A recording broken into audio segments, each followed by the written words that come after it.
Hi friends, welcome to my channel. ನಾನಿವತ್ತು ನಿಮಗೆ ಪ್ರಕೃತಿಯ ಮಡಿಲಲ್ಲಿ ಅಡಗಿರುವಂತಹ ಒಂದು ದೇವಸ್ಥಾನದ ಪರಿಚಯವನ್ನು ಮಾಡಿಸ್ತೀನಿ. ನೋಡ್ತಾ ಇರ್ಬೋದು, ವೆಂಕಟರಮಣ ದೇವಸ್ಥಾನ, ಹುಣಸೆಹೊಂಡ ಅಂತ ಶಿರಸಿಯಿಂದ ಒಂದು 20 ಕಿಲೋಮೀಟರ್ ದೂರದಲ್ಲಿರುವ ನಿಸರ್ಗದ ಮಧ್ಯದಲ್ಲಿರುವಂತಹ ಒಂದು ಸುಂದರವಾದ ದೇವಸ್ಥಾನ. ನೋಡೋಕೆ ಎಷ್ಟು ಸುಂದರವಾಗಿದೆ ಅಂತ ನೀವೇ ನೋಡಿ. ಅದರಲ್ಲೂ ವೆಂಕಟರಮಣನ ಮೂರ್ತಿ ಎದ್ದು ಬಂದಂತೆ ಕಾಣುತ್ತೆ, ಅಷ್ಟೊಂದು ಚೆನ್ನಾಗಿದೆ. ನಾನು ವಿಡಿಯೋವನ್ನು ಅಲ್ಲಿ ಪೂಜೆ ಮಾಡ್ತಾ ಇದ್ದ ಒಬ್ಬರ ಹತ್ರ ಕೇಳಿಕೊಂಡೇ ಮಾಡಿರೋದು. ಇಲ್ಲಿ ತುಂಬಾ ಕಾರ್ಯಕ್ರಮಗಳು ನಡೆಯುತ್ತೆ, ಮದುವೆ, ಎಂಗೇಜ್ಮೆಂಟು, ಹಾಗೆ ಇನ್ನೂ ಅನೇಕ ಕಾರ್ಯಕ್ರಮಗಳನ್ನು ನಡೆಸ್ತಾರೆ.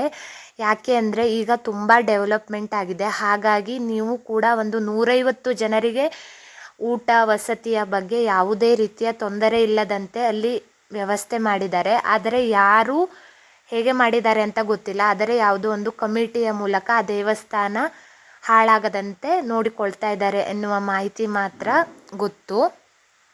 ಸೋದೆ ಅರಸರ ಕಾಲದಲ್ಲಿಂದನೂ ಈ ದೇವಸ್ಥಾನ ಇದೆ ಅನ್ನೋದು ಮಾತ್ರ ಗೊತ್ತಿದೆ. ಆದರೆ ಇದನ್ನು ಕಟ್ಟಿದವರು ಯಾರು ಅಥವಾ ಇದರ ಶಿಲ್ಪಿ ಯಾರು, ಇದರ ಬಗ್ಗೆ ಸ್ವಲ್ಪ ಕೂಡ ಮಾಹಿತಿ ಇಲ್ಲ, ನನಗೆ ಇಲ್ಲ. ಯಾಕೆ ಅಂದರೆ ಗೊತ್ತಿಲ್ಲದ ವಿಷಯವನ್ನು ಗೊತ್ತಿದೆ ಎಂದು ಹೇಳಿ ಅದನ್ನು ತಪ್ಪಾಗಿ ಬಿಂಬಿಸುವುದು ನನ್ನ ಪ್ರಕಾರ ತಪ್ಪು. ಹಾಗಾಗಿ ನಾನು ನನಗೆ ಗೊತ್ತಿರುವುದಷ್ಟನ್ನು ಮಾತ್ರ ನಿಮ್ಮ ಜೊತೆ ಹಂಚ್ಕೊಳ್ತಾ ಇದ್ದೀನಿ. ನೋಡಿ, ಅಲ್ಲಿಯ ವಾಸ್ತುಶಿಲ್ಪ ಎಷ್ಟು ಚೆನ್ನಾಗಿ ಕೆತ್ತಿದ್ದಾರೆ. ಹಾವಿನ ಮೂರ್ತಿ ಆಗಿರ್ಬೋದು, ಹಾಗೆ ಬಳ್ಳಿಗಳಾಗಿರ್ಬೋದು, ತುಂಬಾ ಚೆನ್ನಾಗಿದೆ. ನೋಡಿ ಎಷ್ಟೊಂದು ಚೆನ್ನಾಗಿದೆ ಅಂತ ನಾನು ನಿಮಗೆ ಡೀಟೇಲ್ ಆಗಿ ತೋರಿಸ್ತಾ ಇದ್ದೀನಿ. ಪೂರ್ತಿಯಾಗಿ ಕಲ್ಲಿನಿಂದಲೇ ಆವೃತವಾದ ದೇವಸ್ಥಾನ. ಆದರೆ ತುಂಬ ಜನರಿಗೆ ಈ ದೇವಸ್ಥಾನದ ಬಗ್ಗೆ ಮಾಹಿತಿ ಇಲ್ಲ. ಆದರೆ ಇಂಟರ್ನೆಟ್ಟಲ್ಲಿ ಹುಡುಕಿದರೆ ಈ ದೇವಸ್ಥಾನದ ಬಗ್ಗೆ ಪೂರ್ಣವಾದ ಮಾಹಿತಿ ಸಿಗುತ್ತೆ.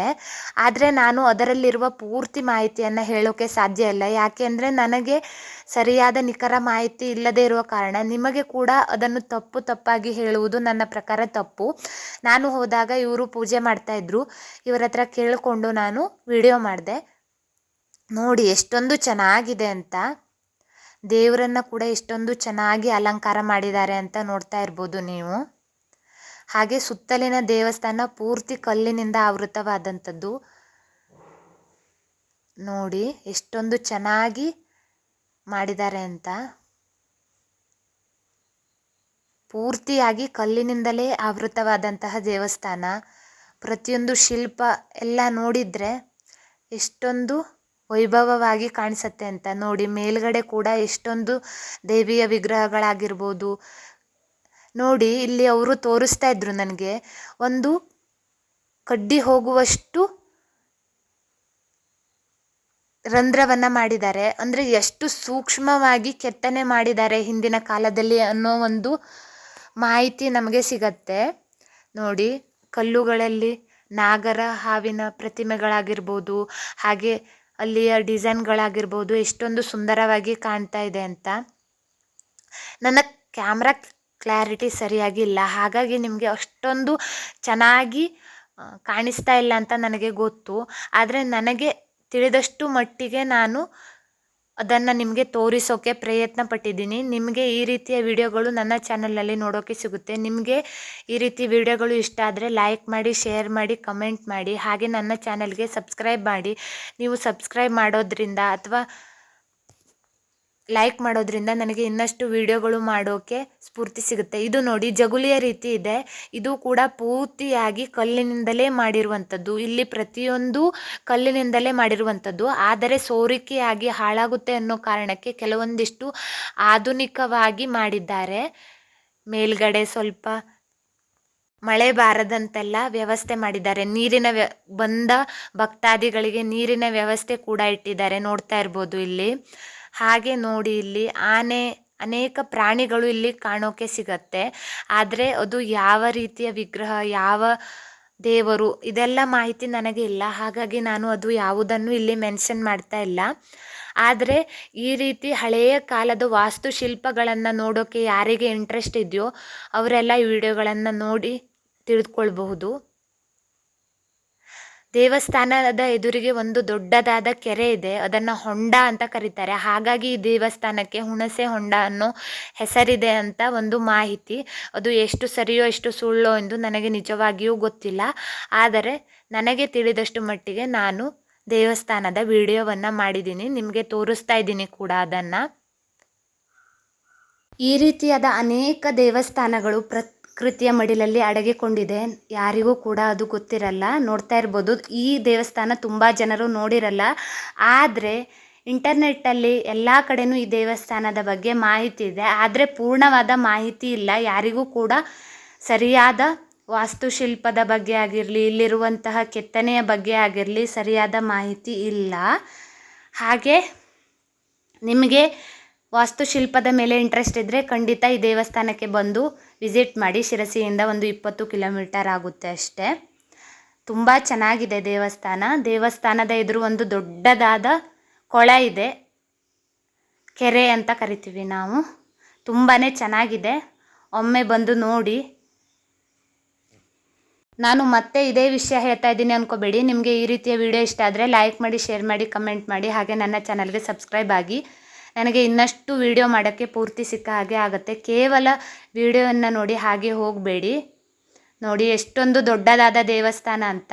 ಕೆಲವೊಂದಿಷ್ಟು ಬದಲಾವಣೆಗಳನ್ನು, ಆಧುನಿಕ ಬದಲಾವಣೆಗಳನ್ನು ಮಾಡಿದ್ದಾರೆ ದೇವಸ್ಥಾನ ಹಾಳಾಗಬಾರದು ಅನ್ನೋ ಕಾರಣಕ್ಕೆ. ನೋಡ್ತಾ ಇರ್ಬೋದು, ತುಳಸಿ ಕಟ್ಟೆ ಕೂಡ ಎಷ್ಟೊಂದು ಚೆನ್ನಾಗಿದೆ ಅಂತ. ದೇವಸ್ಥಾನದ ತುಳಸಿ ಕಟ್ಟೆ ನೋಡಿ, ಸುತ್ತಲೂ ಹೇಗಿದೆ ದೇವಸ್ಥಾನ ಅಂತ. ತುಂಬಾ ಚೆನ್ನಾಗಿದೆ. ಬೆಳಕು ಕೂಡ ತುಂಬಾ ಚೆನ್ನಾಗಿ ಬರುತ್ತೆ. ಇಲ್ಲಿ ಪೂಜಾ ಕಾರ್ಯಗಳು, ಎಂಗೇಜ್ಮೆಂಟ್, ಇನ್ನಿತರ ಅನೇಕ ಕಾರ್ಯಕ್ರಮಗಳು ಆಗೋದ್ರಿಂದ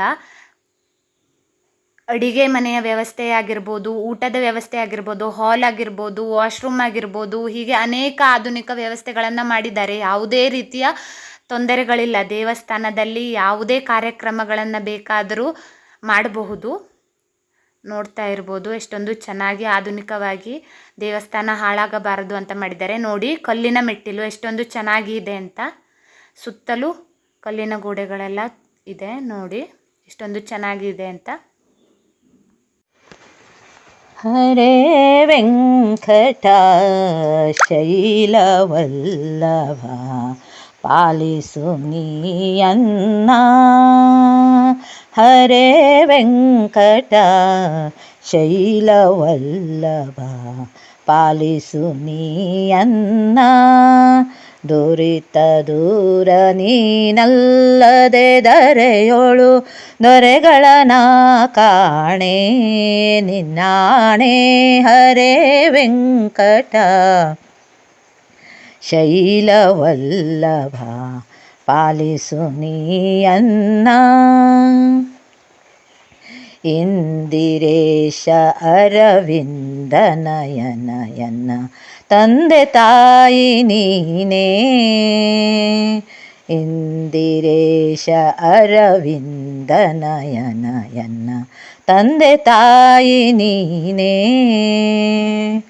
ವಂದಿತವರ ಅಗವೃಂದ ಕಳೆವ ಶ್ರೀ ಮಂದದಾತ್ರಿಧರನೇ ಶ್ರೀಧರನೇ. ಹರೇ ವೆಂಕಟ ಶೈಲವಲ್ಲಭ ಪಾಲಿಸು ನೀಯನ್ನ. ಯಾರು ನಿನ್ನ ಹೊರತೆನ್ನನು ಕಾಯ್ವರು ನೀರಜಾಕ್ಷ ಹರಿಯೇ. ಯಾರು ನಿನ್ನ ಹೊರತೆನ್ನನು ಕಾಯ್ವರು ನೀರಜಾಕ್ಷ ಹರಿಯೇ. ಘೋರ ದುರಿತಗಳ ದೂರ ಮಾಡ್ವಲಿಕೆ ಬೇರೆ ದೈವ ಕಾಣೆ ನಿನ್ನಾಣೆ. ಹರೇ ವೆಂಕಟ ಶೈಲವಲ್ಲಭ ಪಾಲಿಸು ನೀಯನ್ನ. ಮಂಗಳಾಂಗ ಮಹಗುಣಾಂಗಿಯ ಗುಣಾಂಗವ ಗಂಗೋದಿತ ಪಾದ. ಮಂಗಳಾಂಗ ಮಹನೀಯ ಗುಣಾಂಗವ ಗಂಗೋದಿತ ಪಾದ. ಅಂಗಜಪಿತ ಅಹಿರಾಜ ಶಯನ ಶ್ರೀ ರಂಗವಿಠಲ ದೊರೆಯೇ ಶ್ರೀಹರಿಯೇ ಹರೇ ವೆಂಕಟ ಶೈಲವಲ್ಲಭ ಪಾಲಿಸು ನೀಯನ್ನ ದುರಿತ ದೂರ ನೀನಲ್ಲದೆ ಧರೆಯೊಳು ದೊರೆಗಳನ ಕಾಣೆ ನಿನ್ನಾಣೆ ಹರೇ ವೆಂಕಟ ಶೈಲವಲ್ಲಭ ಪಾಲಿಸು ನೀಯನ್ನ. ನೋಡಿ, ಒಳಗಡೆ ಇರುವ ಪ್ರತಿಯೊಂದು ಕೆತ್ತನೆಯನ್ನು ನಾನು ನಿಮಗೆ ಹೇಗೆ ತೋರಿಸ್ತಾ ಇದ್ದೀನಿ ಅಂತ. ನನ್ನ ಮೊಬೈಲಲ್ಲಿ ಅಷ್ಟು ಚೆನ್ನಾಗಿ ಕ್ಯಾಪ್ಚರ್ ಆಗ್ತಾ ಇಲ್ಲ, ಆದರೂ ಕೂಡ ಒಂದಿಷ್ಟು ಮಾಹಿತಿಗಳು ನಿಮಗೆ ಸಿಗಲಿ ಅಂತ ದೇವಸ್ಥಾನದ ಪ್ರತಿ ಗೋಡೆಗಳನ್ನು ನಾನು ಯಾವ ರೀತಿ ಕೆತ್ತನೆ ಇದೆ ಅಂತ ತೋರಿಸ್ತಾ ಇದ್ದೀನಿ. ಆನೆ, ಬಸವ ಎಲ್ಲ ಕಾಣಿಸ್ತಾ ಇದೆ ಅಲ್ವಾ, ದೇವತೆಗಳು. ನೋಡಿ, ಇದು ಬಳ್ಳಿಯ ಹಾಗೆ ಹೂವು ಎಷ್ಟೊಂದು ಚೆನ್ನಾಗಿ ಕಾಣಿಸ್ತಾ ಇದೆ ಅಂತ.